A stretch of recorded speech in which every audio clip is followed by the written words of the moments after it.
So again, like I said earlier on in the preview video, that we really truly have 1 year worth of data, and that's 2022.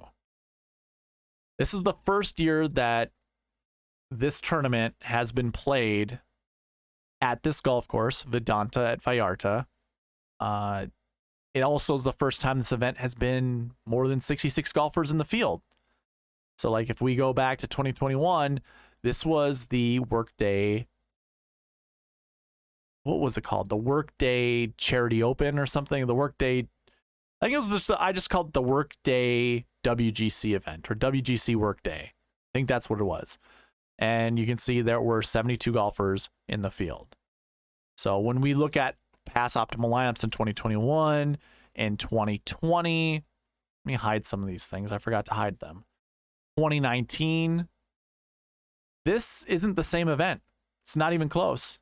We don't, like, the strength of field for these other events that I have salaries for and past optimal lineups,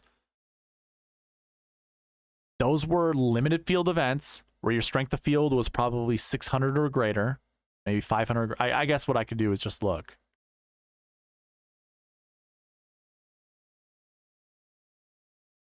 I guess I don't have it. Never mind. I thought I would have calculated it, but I could say in 2021, if I put this on here, how many golfers did we have inside the top 100? I'm sure there were tons of them. Yeah, so we go all the way down, or even inside the top 50. So like this week there are 3. In 2021 there were 47 golfers that were inside the top 50 of the OWGR points. So if that's any indication of how you really can't use these events to look at this week's event, I guess I don't know how else to dissuade you in a way to look at previous year's information.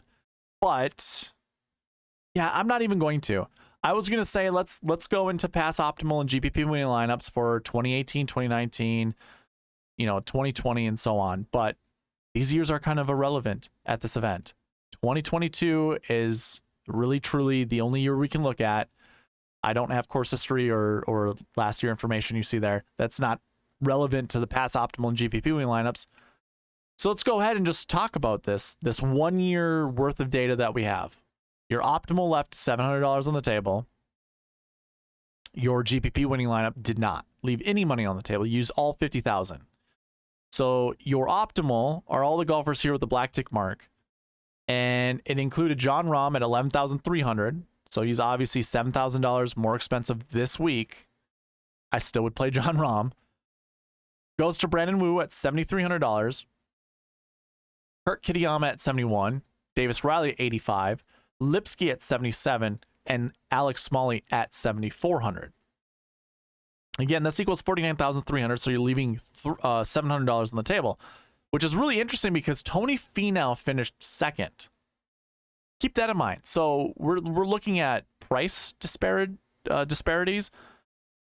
Rahm at 11.3 was in the optimal lineup. He was first. Finau was second. He was not in the optimal lineup. In fact, he wasn't even in the GPP winning lineup. So if you're trying to make that, decision, should I pay up to play Rahm or should I go more balanced? Well, in 2022, he was the overwhelming favorite, like he'll be this week. He was in the optimal lineup. He won the event. Now he's going to have to win the event in order to pay off that price tag.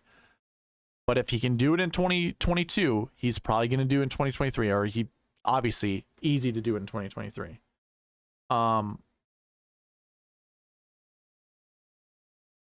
If you look at the rest of the golfers up here with their salaries, you can notice there's 2 9K golfers, 1 8K golfer, 2 10K golfers. The rest are 7K. And that's it. Yeah, I was going to say 7K and below, but they're all in the 7K range. I think that's how we're going to see it this week too. The field is extremely weak. There are 6 and 7K golfers that are just as volatile. I should say it differently. There are 9 and 8K golfers that are just as volatile as the 7 and 6K golfers. So I don't think there's really an edge, going balanced versus going stars and scrubs. So that's my personal take on it. Now, your GPP winning lineup last year, use up all $50,000 of the salary, started with Rom, but we went with a 10-9 start. So Rom down to Cam Champ, and then it was 4 7K golfers. Brandon Wu, Kurt Kitayama, David Lipsky, and Emiliano Grillo. That took up all 50,000. I could see a similar build this year, taking down a GPP winning lineup. And I guess I'll save it for the review. Someone hit the Sweet Spot Optimal. I'll bring his name up during the review. But I think we pay up for Rom, and maybe we don't go to a 9K golfer, we go to an 8K golfer. You know, like pretend this is $12,000, meaning you'd have to give up $700. So 700 from Cam Champ goes down to 8,700. Boom, we got our Davis Riley. Something like this can work out this week. So I've got no issues building a lineup just like what you see on the screen. Going 10-8, 4 7s, 10-8, 3 7s, and a 6. You know, something to that effect. And yeah, that's going to cover the pass, optimal, and GPP winning lineups. Like I said, not much we can really look at since this is really the second full year that this event has taken place. So that's what I have for you when it comes to pass, optimal, and GPP winning lineups.